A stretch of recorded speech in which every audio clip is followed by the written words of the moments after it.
Did you know that our thinking and listening do not align? Our hearing is much slower than our brain's ability to think things through. Could this be a reason why we are having communication issues with our family, friends, physicians, and most importantly, ourselves? Today's show, we're talking about effective communication. So, the question of the week is, do you think you effectively communicate? Are you ready for another chronic pain conversation? Let's go.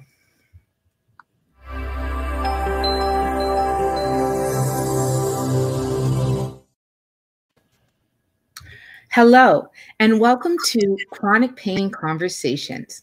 My name is Kalila Bruswell, and this is my lovely co-host, Sharifa McLaren. This is a show where we have open and honest dialogue about chronic pain.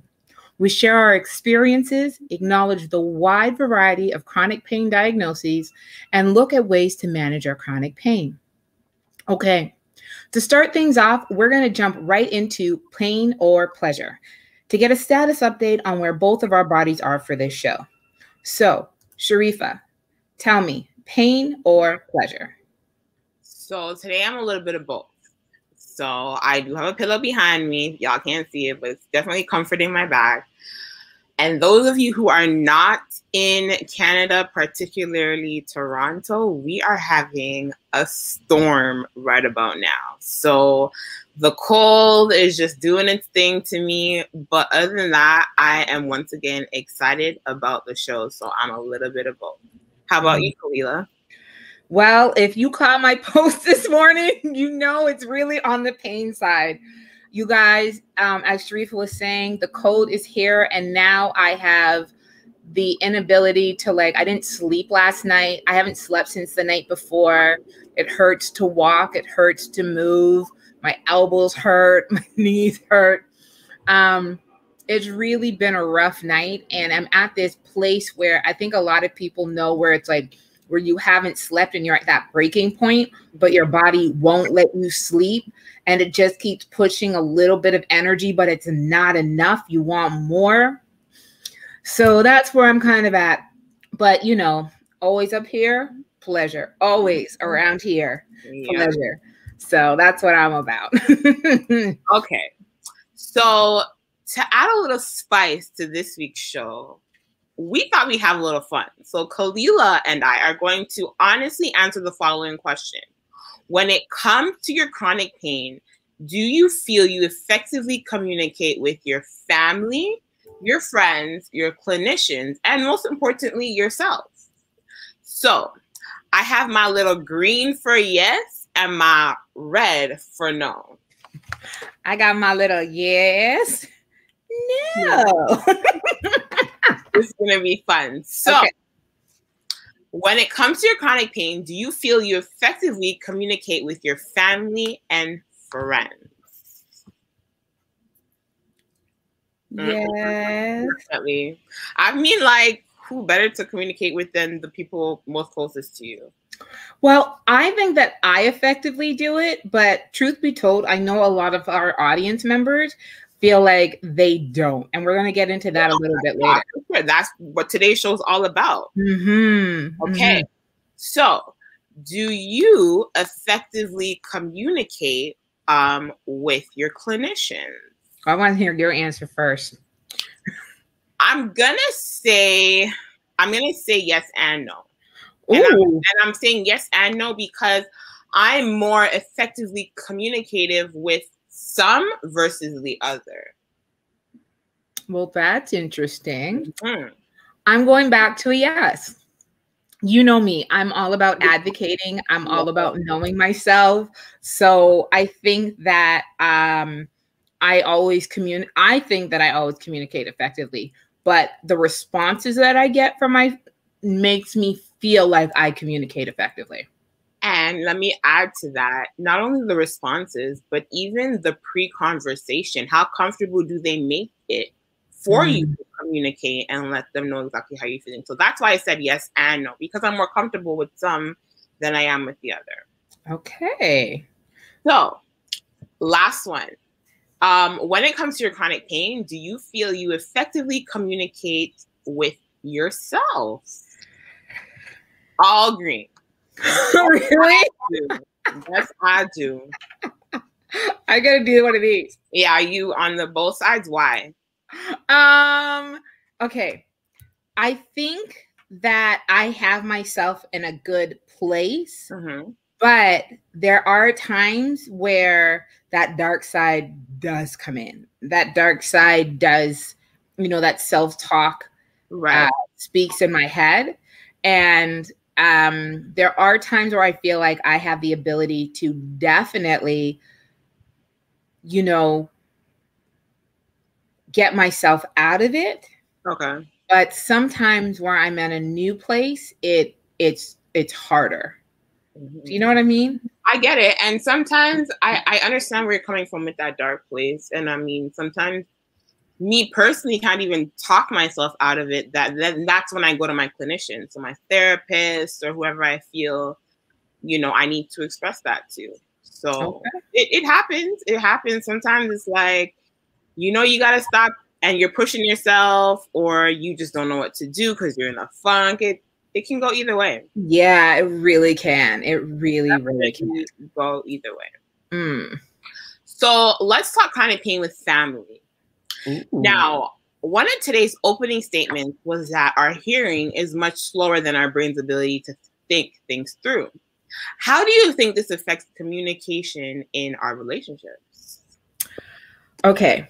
So my mentor is always talking about he speaks faster than we think or that we can process. Yes. And so even when he says take notes, it's the other way around in terms of that. And I think that there's a place where he actually, I understand it, because I might sit down and talk to you like for 5 or 10 minutes, but you've only actually taken in 2 minutes of it.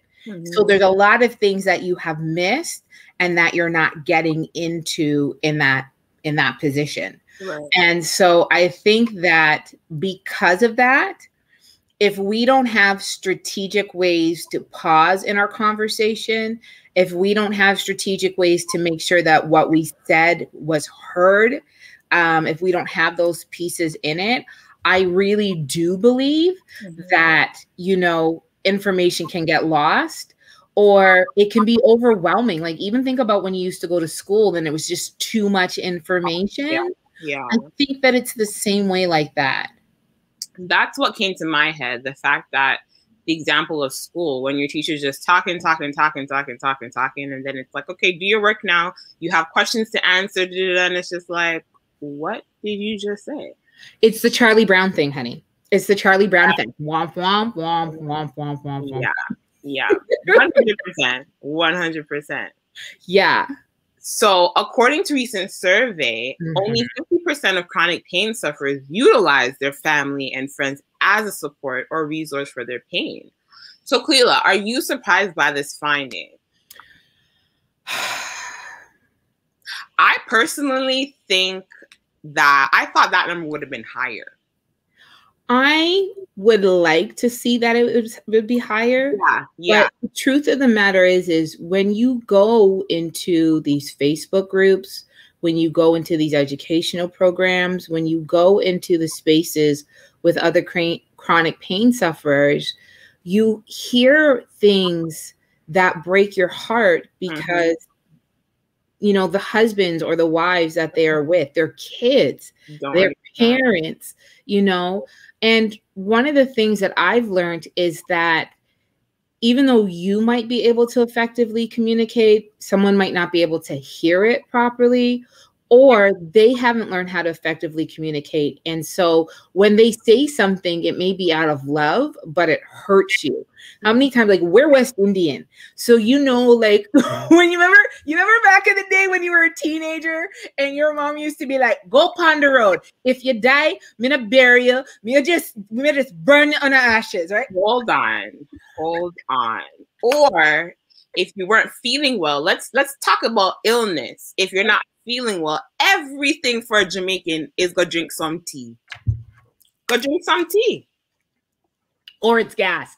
Let's not forget, or it's gas. You have paid. Yes, you must go drink some tea. Or I would hear, that's why I'm tell you to drink to your man in time, them things that would reach you.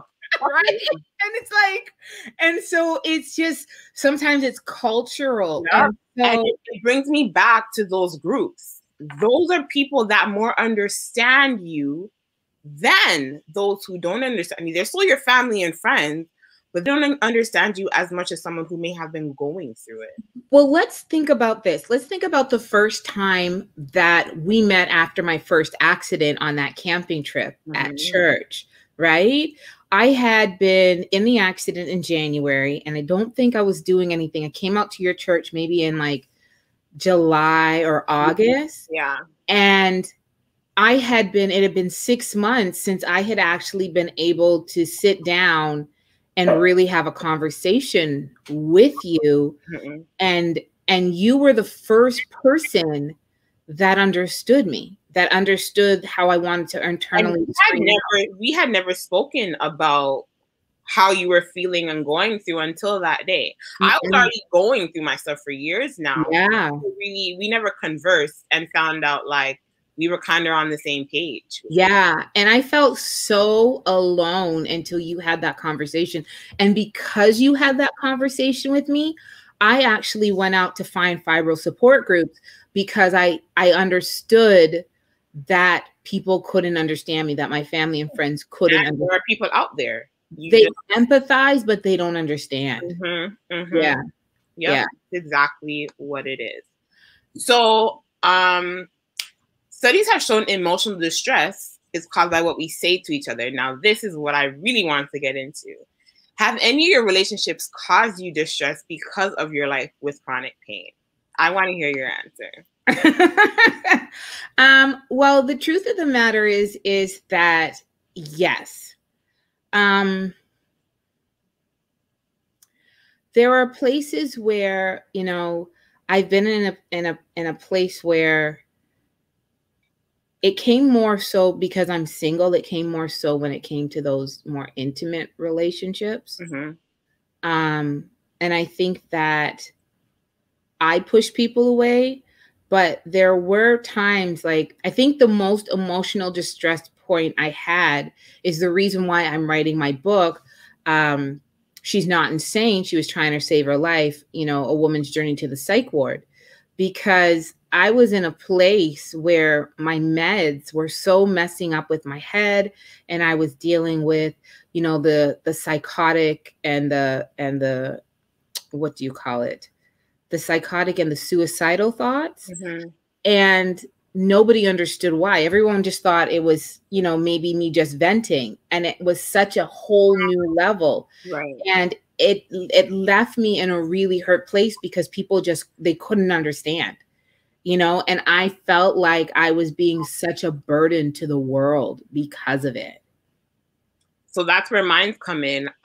It wasn't specifically with any relationship per se, but it was a general feeling where the word burden comes into play, where I just felt like at one point I couldn't do anything for myself. Like, let's get transparent. My dad was giving me baths to show you I couldn't do anything. My mom was still working, like, you know, and I cried one time, and this was after he gave me my first bath. Oh my God. I cried because I said, is this what life has come to now? Like, my father now has to be giving me a bath. And I mean, that's when I learned sickness has no pride. Like, that's just what it is. So I at one point thought, like, everyone's doing stuff for me. I'm so used to being independent. And now it's like I have to rely on everyone. And maybe they don't even really want to do things for me. And what are they thinking? Like, all that stuff came to my head. So have you ever had someone get mad at you or say something to you that hurt you specifically because you had lupus or you had chronic pain? Someone actually, and this is someone who I don't talk to anymore. Someone actually, I was saying something to them and I think they were irritated. And I keep on replaying the scenario to people and they're like, why were they so irritated? But they actually came out and said, you're just like lupus. And I'm just like, I have lupus. So what is that supposed to mean? And I was kind of offended. I don't know if I shouldn't have been, but to me personally, and that person, let me say, and I think that's why I was so offended, that person actually saw what I went through in hospital, slept over in hospital with me. Like, when I came out of surgery, had to like feed me soup. So for you to say something like that and seeing all that I went through, I just found that so disrespectful. That really hurt. Yeah. So that was while we're sitting here and we're talking about like our family and friends, how do you communicate or express your pain to your family and your friends? Like, tell me, like, do you use words, examples, gestures? So I'm a big person of examples. So when I explain to my husband, I will literally like Charlie horse him and say that's what it feels like. So when I'm so mean. No, but he can handle it though. It's so funny for a person like me who's always like most time in pain. You want to be that fly on the wall when we're play fighting, and guess who comes out the winner? You. Because he doesn't want to bruck you up. That's probably it. And every time he says one day, and that one day can never come yet. So just wait. No, I know it's coming. One day will come. It's coming, 100%. It's coming. But no, I'm a person of examples. I'm not afraid when, especially my friends and family, I'm not afraid to express myself. In the moment I'm sitting down with my mom or whatever the case is, I'll just say it as it is, right? So I think for me, I've learned a lot of different tactics. There's the actual fact that my body expresses for me my pain. Mm-hmm. And I think for me that has been the biggest reason why I've been advocating that, chronic pain is not an invisible disability. Because if you truly look at somebody and you've seen this shift in their life, you've been able to see that there's something different. Mm-hmm. Now, that might be different for someone who is younger and they've grown up with chronic pain. And so you're like, okay, well, that's just who they are. Right. But when I'm like, you've seen me, I'm like, yeah, and that right away just tell them what's going on. But they do ask, what does it feel like, or what areas? And I'll say something like the Costco freezer. So, when you go into the Costco freezer and you just want to run out of it, like, that you have to get milk, that you have to get vegetables, but you even if it's a hot summer day, you don't want to be in that Costco freezer. You want in, out. Mm-hmm. So I'll say to somebody, imagine having to stay in there for 10 days. That's what my bones will feel like. Or you give a good example. Imagine putting your hands and feet in ice cold water for however long. Yeah, I use that one. I'll say to someone, for example, it feels like frostbite. People can relate to frostbite. Mm-hmm. It'll feel like a bee sting.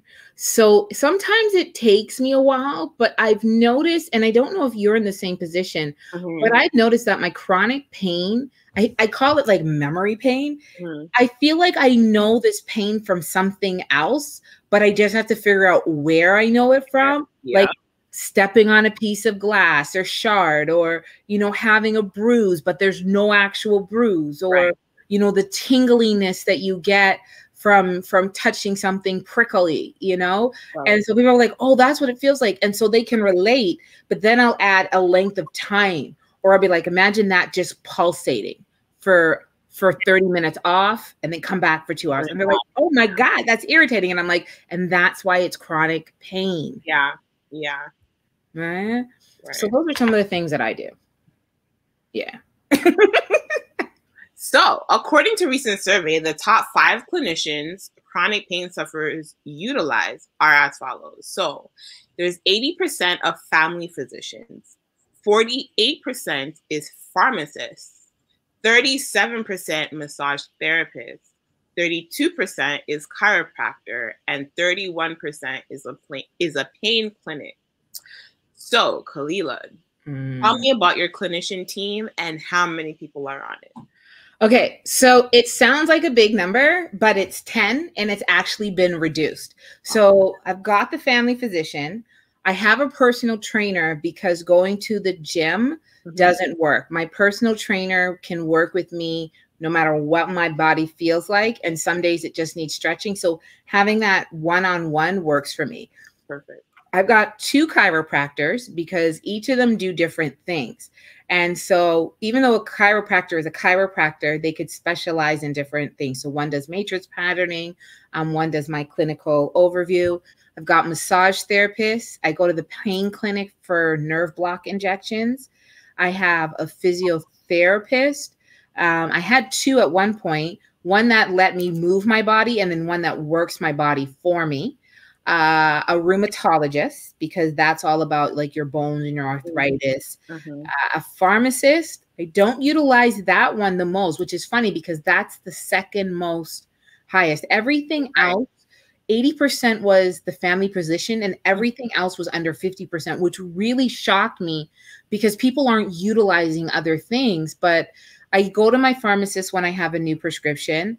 I have the neurologist because of what's happening with my body, my brain signals to my body. And I have a nutritionist because unlike what people like to think, food plays a huge part in how your body runs, how it's being affected, if it's inflamed, what it can take in, what it can't take out. And then some of the things that I don't have anymore, but I'm trying to get back is a psychologist. Because like you said, you need to deal with that. You need someone unbiased and not a family or friend member to be able to have that conversation with when things are happening to you. I had a personal support worker that used to have to come in and help me. And now that I'm back in Canada, we're looking for that.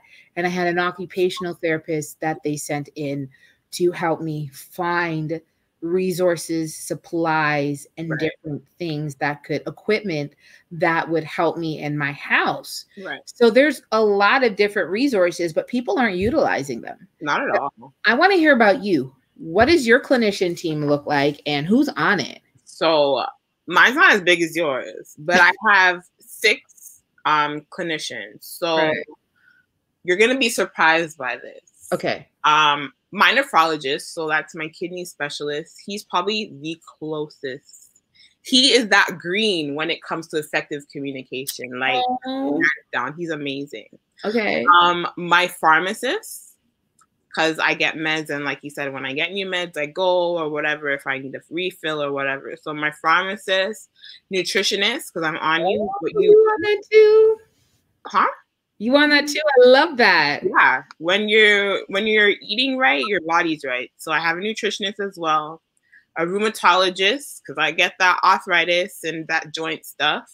I have a social worker. I actually spoke to her this morning. I have a social worker and a therapist. Tell me what the social worker does for you.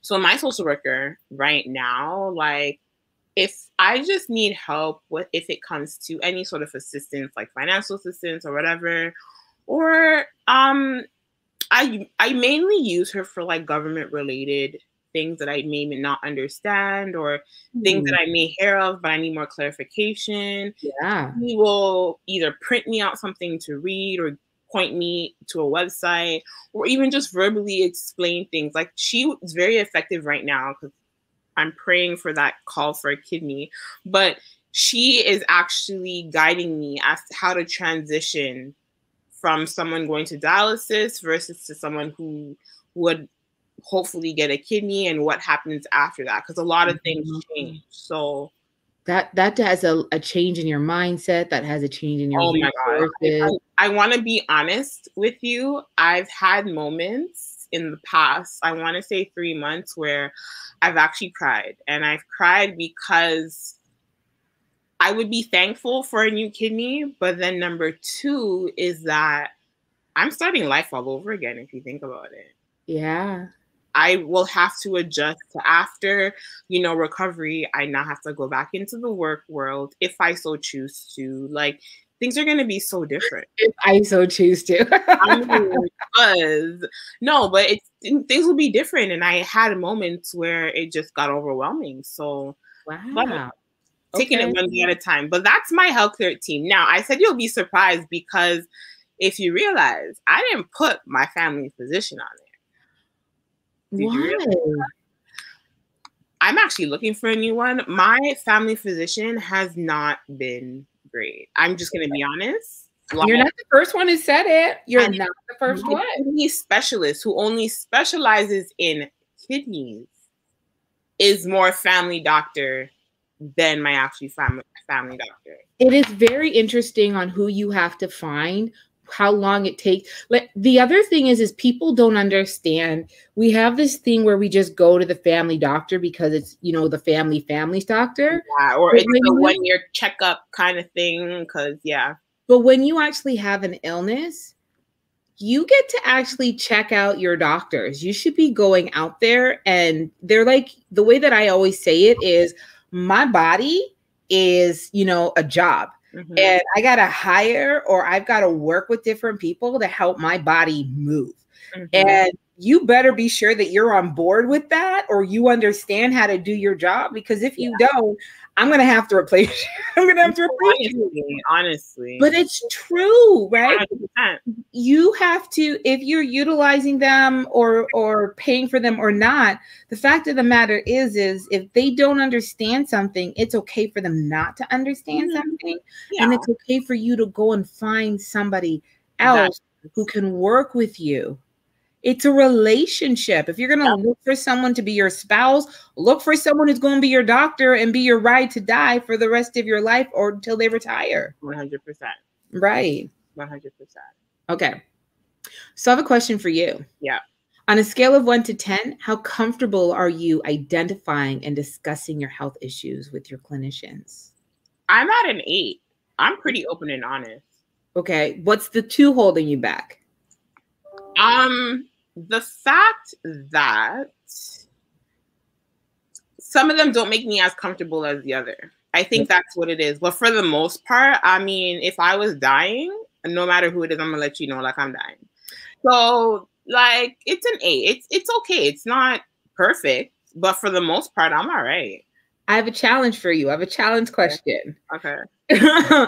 Is it up to them to make sure that you're comfortable, or is it up to you to make sure that you advocate no matter what? No, 100% it's up to me to advocate no matter what. Like you said, like, if you don't know, you just don't know. But at least I can say that I held back and didn't say 100% what it was. So okay. Yeah. All right. So do you have any tips? Can I share a couple of tips that I've been doing when how I think that I communicate with the... Oh yeah, I have tips too. Okay. So one of the things that I've definitely learned over the years is write down the things that you need to discuss before your meeting. So I have brain fog and I forget stuff. So even though my next physician appointment isn't for another 2 weeks, there's already notes going on, like, today I had difficulty sleeping, because she needs to know how often this is happening, and this needs to go into my record, and I'll have examples with it. And, you know, at the beginning of my appointment, I try not to make it a lengthy list, but I might say, I've got 5 things to discuss with you. I've got 4 things to discuss with you in 2 forms. And that way, when you sit down with them, you've already set a time frame. You've set the agenda of what's going to happen. And even if they try to push you out the door, you can turn around and be like, I only got to item 2 out of 4. Can I finish the other 2? Right. And so that's what I have been doing. What about you? Okay. So, I used to get frustrated even before appointments. Like, I'd be on the bus and literally listening to music and tears streaming down my face, because I've never had to go to 3 appointments a week, and, you know, a lot of information coming to me. And this is new information within my first year, right? But I came across another one. I think if you get frustrated during appointments, just remember your clinicians don't have all the answers and don't understand the depth of your pain. No one understands you more than you. So tell yourself they are doing their best, and there is no one pill or treatment to eliminate all your pain at once. That's a really good one, my love. I know a lot of people want to go in there, and we have this thing where it's like, give me the answer. But chronic pain is manageable. You know, it's not removable, which is the unfortunate thing. This is where for my tip is going, write down your points from your appointment. Like the same way I walk in with my cell phone, I take notes during my thing. Yeah. I ask my doctor to define terms that I don't know if he's using it. And I'll ask him where to find further research and the things to discuss. And because of that, I already know like WebMD, the Mayo Clinic, those are like my first two go-to places to get clear definitions, but that's because I've been asking questions. So when you get information, like we're talking about effective communication. So as much as you have to give, you have to receive, listen to what the doctor's saying, and then go research it for yourself. Right. I'm that person, like I have to say, I'm not texting, I'm taking notes. I found this one very interesting. Okay. In Ontario, Canada, there's an OHIP billing code that allows your physician to account for the extra time it takes due to the complexity of your illness. So, for example, for fibromyalgia, the OHIP code is K037. Yes. Chronic fatigue syndrome, the code is 795. So I like to suggest to our audience that you ask your local government health department to find out if there are ways to increase the duration of your visit. So that'll give you more time to speak more in depth about what's going on with you, other than, you get that half an hour slot, half an hour is up, you got to go. Like, maybe they don't even, so many people don't even know that these codes exist. I didn't know that.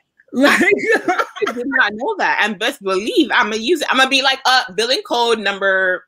But say, can I please get extended time and add this billing code? And sometimes, it's really funny. Some of our doctors don't know. And so when they're on that 10, 15 minute in and out, when you go in and you're like, listen, add that billing code on to extend my time, they'll be like, oh, and then they know how to do it for you. This is they think you don't know about it. All right. So let me ask you about communicating with yourself. Okay. So think of self-talk as your inner voice. While you may not focus on it before, you've practiced self-thought throughout your whole entire life. It's that running commentary always going on in the background of your head, right? The angel, the devil, and it influences how you see yourself and the world around you. So when you're having intense pain or flare-up, what do you say to yourself? So what I say to myself, I more ask myself, okay, Sharifa, in your last flare-up, what did you do that worked? And I just try to focus on the things that I know I have control over to do that I found work. So if that means, I take my anti-inflammatory and that made me sleep, and when I woke up, I felt better, we're going to try that. I, make sure I let my clinicians know, like, this is what's going on. I know I maybe can't see right now, but this is what's going on. I prepare them. Sometimes I just have to go to emerge. So if I got to go, I just prepare them. Like, I might be in emerge. I'll let you know. But I more think what works and the things I have lined up to say, okay, if I have a flare up, this is what I need to do. Okay. So I'm not asking you about the things that you need to do. I'm talking about how you communicate for yourself. Myself. To yourself. So for example, I'll be in, like, even today, I'm in a flare up. I'm just going through stuff. I'll say things like, it's just today.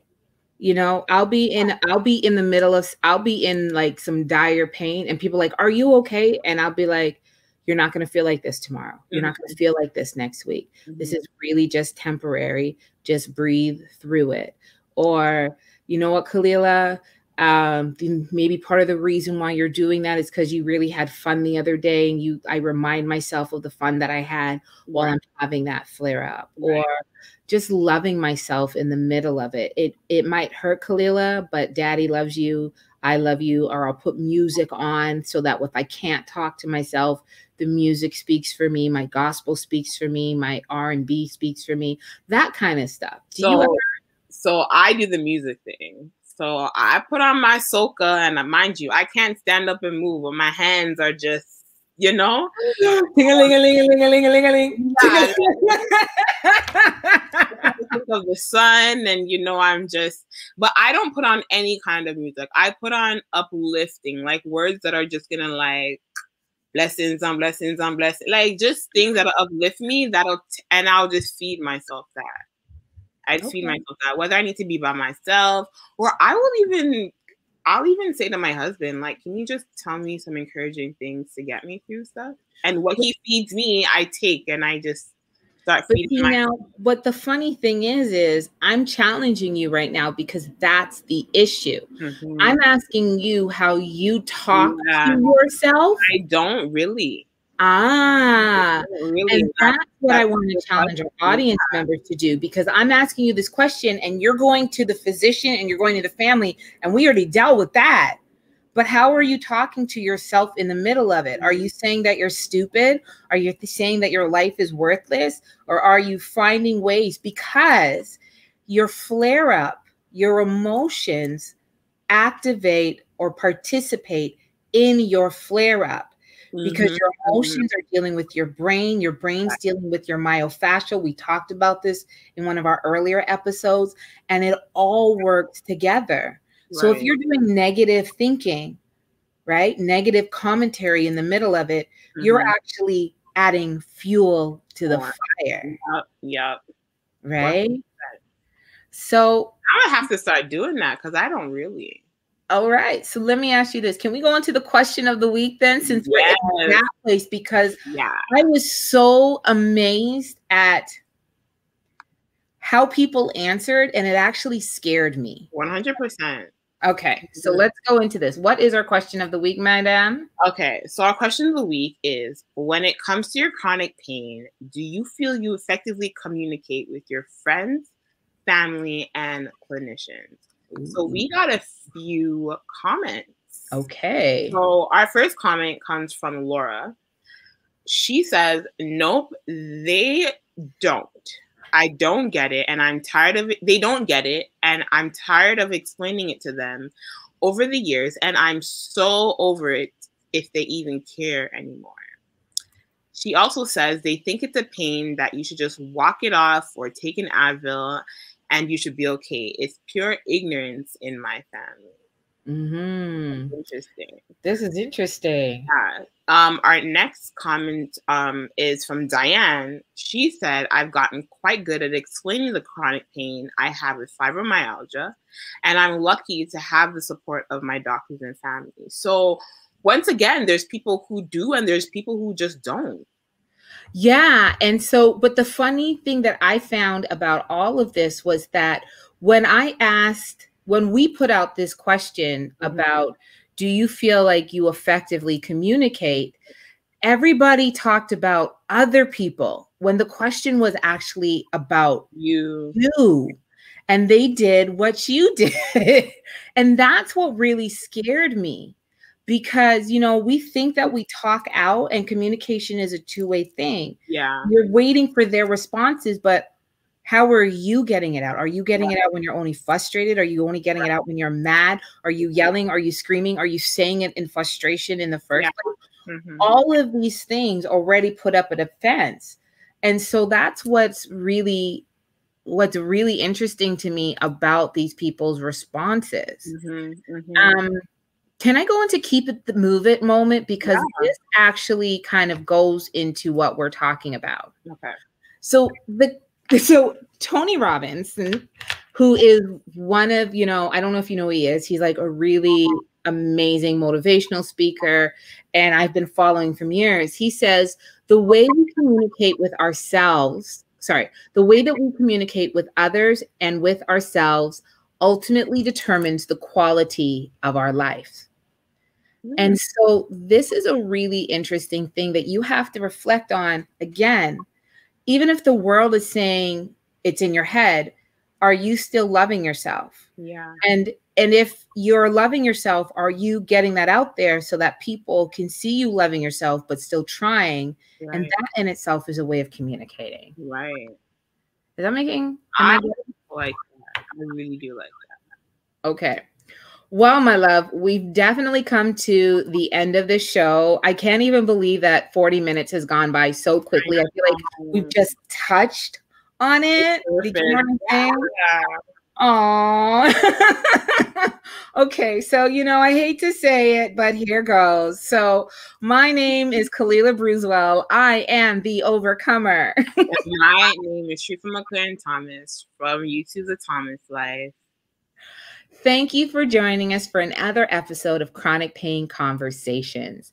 We'll be back next week, and we'll be honoring Black History Month, and by discussing pain in Black and in pain. That's right, Black and in pain.